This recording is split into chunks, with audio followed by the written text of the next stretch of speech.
ఒకసారి ఆలోచించాను. చెప్పండి, మీ ఐడియాలో చెప్పండి. తరుణం అంటే ఏంటి చెప్పండి. టైం, ఇంకా అన్వేషణ, సందర్భం, అకేషణ, సందర్భం అంటే ఇంకా చెప్పండి. ఇంకా చాలా ఉన్నాయి. అవకాశం, అవకాశం ఇంగ్లీష్లో ఆపర్చునిటీ. ఈ తరుణములు అంటే సమయం, అవకాశం. దేవుడు మనకి కొన్నిసార్లు అవకాశాలు ఇస్తూ ఉంటాడు. ఏదైనా పని చేయడానికి అవకాశం ఇస్తాడు, పాట పాడడానికి అవకాశం ఇస్తూ ఉంటాడు, ప్రార్థించడానికి అవకాశం ఇస్తూ ఉంటాడు. కొన్ని అవకాశాలు దేవుడు ఇస్తాడు. ఇచ్చినప్పుడు మనం ఏం చేయాలి? వినియోగించుకోవాలి. గొడవలు అమ్మాయి నువ్వే నీ అమ్మలేదు చదవంటే చదవంట. తర్వాత ఈ టైం, అకేషన్ అండ్ ఆపర్చునిటీ, ఈ పదాలు మనం వాడుతూ ఉంటాం. అవకాశాలు చాలా అరుదుగా వస్తూ ఉంటాయి. ఒక కవి అంటాడు, దరిద్రం అంట ఎప్పుడు తలుపుతా అంటే ఆ అదృష్టం ఎప్పుడూ ఒక్కసారి మాత్రమే. అర్థమైందా మీకు? అర్థమైందా? దరిద్రం ఎప్పుడు తలుపుతా ఉంటే అదృష్టం మాత్రం ఎప్పుడో ఒక్కసారి మాత్రమే తలుపు తడుతుంది అని ఒక కవి వ్యాఖ్యానం చేశాడు. కనుక ప్రియమైనటువంటి దేవుని పిల్లలారా, దైవ జనాంగమా, తరుణములు లేదా సమయములు దేవుడు మనకు అనుగ్రహిస్తున్నప్పుడు ఆ సమయాన్ని, ఆ తరుణాన్ని మనము ఎలా సద్వినియోగం చేసుకుంటున్నాం. అనుకూలమైనటువంటి పరిస్థితులు దేవుడు మనకి కల్పిస్తున్నప్పుడు చాలాసార్లు ఆ పరిస్థితులు మనం గుర్తించలేకపోతూ ఉంటాం. సమయం వెళ్ళిపోయిన తర్వాత ఆ పరిస్థితి మనకు ప్రతికూలంగా మారిన తర్వాత అప్పుడు అనుకుంటాం, ఆ సమయంలో నేను అలా చేస్తే బాగుండిపోను, నేను చేయలేదు, ఆ మంచి అవకాశం చేజారిపోయింది, ఇప్పుడు అవకాశం రమ్మన్నా రాదు అని బాధపడుతూ ఉంటాం. ఛాన్స్లు అన్ని సమయంలో రావు. ఛాన్స్ అనేది ఏదో ఒక సమయంలో దేవుడు మనకి ఛాన్స్ అనేది ఇస్తాడు. అవకాశము, ఛాన్స్, సమయం అంటే ఇంగ్లీష్లో టైము, ఈ పాసిబిలిటీ కొన్ని సందర్భాల్లోనే ఇవి వీలు పడుతూ ఉంటాయి. ఈ పని చేయడానికి నాకు ఒక అవకాశం ఇవ్వు బ్రహ్మ అని కొంతమంది అడుగుతారు. తీరా దేవుడు అవకాశం ఇచ్చినప్పుడు ఆ పని నుంచి తప్పించుకోవడానికి ప్రయత్నం చేస్తారు. యోనాను దేవుడు అన్నాడు, నీవు పని చేయడానికి నీవు నినివే పట్టణానికి వెళ్ళు. యోనా తప్పించుకోవడానికి దేవుడిచ్చిన ఛాన్స్ను నిరుపయోగం చేసుకోవడానికి నేను వెళ్ళను అని చెప్పి దేవుడి మాటను ఖాతరు చేయకుండా కేవు తీసుకుని తర్షీషుకు ప్రయాణమై వెళ్ళాడు. దేవుడు విడిచిపెట్ట. దేవుడు నీ పట్ల ప్రణాళిక కలిగి ఉన్నప్పుడు, దేవుడు నీ పట్ల ఒక ఆపర్చునిటీ, నీకు నీ ఎదుర్కొంటే ఒక ద్వారాన్ని ఆయన తెరిచినప్పుడు, ఒక తరుణాన్ని నీకు ఇస్తున్నప్పుడు, ఒక ఛాన్స్ను నువ్వు మిస్ చేసుకుంటే మరలా తిరిగి ఆ ఛాన్స్ రాదేమో అనే సంగతి మనము ఆలోచన చేయాలి. ఈ ఆపర్చునిటీకి వ్యతిరేక పదాలు నిరాకరణ,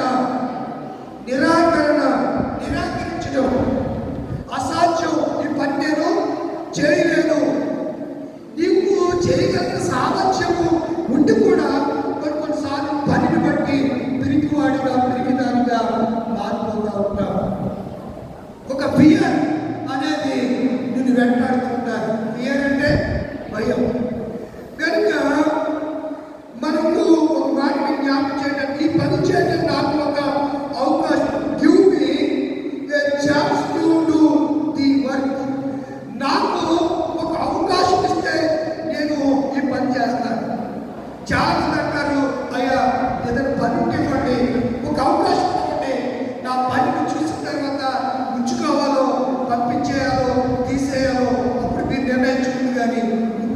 నాకు ఏమి ఇవ్వాలి, కొంచెం టైం ఇవ్వండి, నాకు ఒక ఛాన్స్ ఇవ్వండి, నాకు ఒక అవకాశం ఇవ్వండి అని మనము అడుగుతూ ఉంటాం. కనుక ప్రియమైన దేవుని పిల్లలారా, ఏంటి అవకాశం? బైబిల్ గ్రంథాన్ని మనం పరిశీలన చేస్తే బైబిల్లో దేవుడు ఈ అవకాశాల గురించి చాలా అద్భుతంగా చెబుతున్నాడు. ముందుగా మనం కీర్తన గ్రంథం మొదటి వచనాన్ని చదువుకుందాం. రాత్రి కూడా మీరు అద్భుతమైనటువంటి సందేశాన్ని మీరు ఉన్నారు, అందుకే రాసుకోమని చెప్తున్నాను మీకు. ఈ అంశాలు మరలా తిరిగి 5 సంవత్సరాలకి వస్తాయి. అప్పటి వరకు మరలా ఈ అంశాలు మనం ధ్యానం చేయం. ఇప్పుడు ధ్యానం చేసే అంశాలు తిరిగి 5 ఇయర్స్ తర్వాత మాత్రమే, అంటే ఇంచుమించుగా 2031లో కానీ మరలా మనము ఈ వాక్యాలు అప్పుడు దాకా ఎంతమంటున్నాం? గ్యారంటీ ఉందా? దేవుడు బై ఛాన్స్ ఇస్తే తప్ప మనం ఉంటామని గ్యారంటీ మనకు లేనే లేదు. 34వ కీర్తన ఎవరు సన్నతిస్తాడంట? ఎవరు ఆయన సన్నతించేది? ఆ పుట్టినట్లు ఏముంది? కీర్తన పుట్టినట్లు ఎక్కడ ఎక్కడ దావీదు కీర్తన అని కిందేముంది? అబీమెలెకు దగ్గర ఎలాగంట? వెర్రి వారి వలె సమయానికి రంగులకి అనుకోతారు, సొల్లు కాచుకుంటూ ముగ్గుతో గోడ మీద రాస్తూ పిచ్చి చేస్తే అబీమెలెకు అన్నాడు, ఈ దావీదుకి ఏం పట్టేసింది? పిచ్చి పట్టేసింది, పిచ్చోడిని మనకోడు ఎందుకు, వాటి ఇక్కడే ఉండనివ్వండి అని చెప్పి అబీమెలెకు దావీదు విడిచి తన సైన్యంతో తిరిగి వెళ్ళిన సందర్భంలో దావీదు రాసినటువంటి అవకాశం, పరిస్థితి నుంచి తప్పించబడ్డ దావీదు ఎవరు స్తుతిస్తున్నాడు? నేనెల్లప్పుడూ యెహోవా నిన్ను సన్నుతించెదను, నేనెల్లప్పుడూ యెహోవా నిన్ను సన్నుతించెదను, నిత్యము నీ కీర్తి నా నోట నుండును, నిత్యము నీ కీర్తి నా నోట నుండును, మేలైన కీడైన నీతోనే యేసయ్యా, చాలా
లేకపోతే ఇంకేదో చేస్తాం.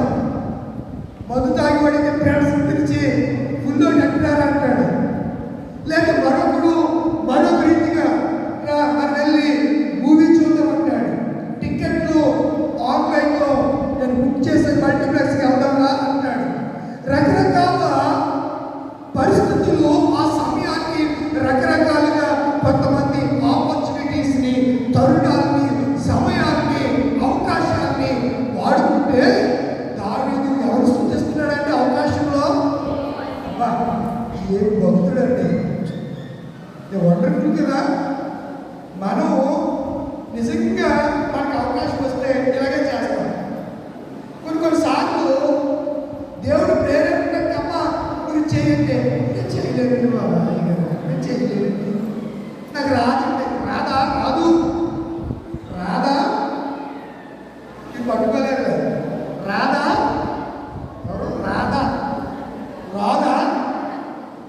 రాధకి రాదు. అర్థమవుతుందా మీకు? అర్థమైందా రమ్య? అర్థమైందా? మనకు రాదు. కానీ అవకాశం వచ్చినప్పుడు దావీదు ఏం చేశాడంట? దేవుడు నిత్యము ఎవరి కీర్తి? దేవుడు ఎలాంటి వాడండి? కీర్తి కలిగిన వాడు. ఆయన కీర్తిని వర్ణింప మన తరమా? ఆయన కీర్తిని వర్ణించటం మాటల్లో సరిపోతుందా? ఆయన మహిమను గురించి మనము చాటి చెప్పగలమా? ఆయన మహిమను గురించి వివరించగలమా? ఆయన మహిమను గురించి పాడగలమా? వేగోళ్ళ కొనియాడిన ఆయన వేగోళ్ళ కొనియాడిన ఆశలు తీరవే. కృపగంబడి కృప తుచు కృపలో మర్చిపోయావు చెప్పకుండా కృపగంబడి కృప నడక కృపలో జయ గీతమే పాడుచు కృపలో జయ గీతం అది పాడుచు యేసయ్యా నీవే కాకని వేరెవరు నాకు లేరని యేసయ్యా నీవే కాకని వేరెవరు నాకు. ఏమి వండర్ఫుల్ మీనింగ్ అండి. ఇందాక పాట కానీ ఈ పాట కానీ. యేసయ్యా నీవు తప్ప నాకు ఎవరూ లేరయ్యా. కృప వెంబడి కృప పొందుతున్నా నేను. నీకు సమయాన్ని ఇవ్వలేకపోతున్నాను, నీకు టైం ఇవ్వలేకపోతున్నాను. టైం ఎన్ని అక్షరాలు?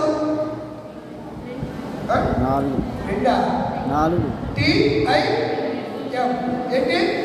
2.5 టైం ఏంటి? టీ టైం 4 అక్షరాలా? ఇప్పుడు అనుకుంటున్నా కదా. గూగుల్లో సెర్చ్ చేయాలి. పంపించి ఇంగ్లీష్లో 4 టైం. సరేలే ఓకే చూడలేదు బతికిపోయాను. వందనాలు చెప్పాను. టైం, టీకి టైం ఉంటుంది. టీకి ఇంకోటి తినడానికి టైం ఉంటుంది. ఇంకోటి తిరగడానికి. నాకు ఇంకో టీ తెలియదు, అందుకనే 3 టీలు అనుకున్నాను. ఇంకోటి ఉందండి, తొంగోడ అండి. ఇంకోటి తొంగోడ అండి. అది వదిలే. తినడం తిరగడం ఆయన ఏమంటాడంటే తుంగోడం. నేను అంటలేదు ఆయన.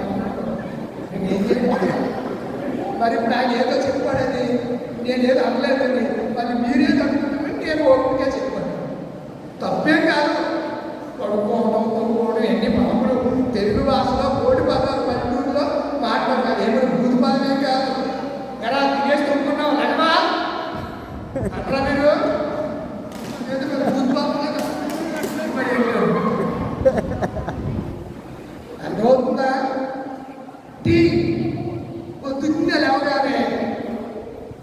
టైం ఎవరికి ఇవ్వాలి? నీ సమయం, నీ అవకాశం ఎవరికి ఇవ్వాలి? ఆపర్చునిటీ ఎవరికి ఇవ్వాలి? టీకి కాదు, దేవునికి ఇవ్వాలి. మొదటి ప్రాధాన్యత ఉదయకాలమే ఆ టయాన్ని ఎవరికి ఇచ్చేయాలి? దేవుడికి ఇచ్చేయాలి. ప్రతి టయాన్ని మనం సద్వినియోగం చేసుకోవాలి. ఆయన ఎప్పుడు మన మంచికి ఎలా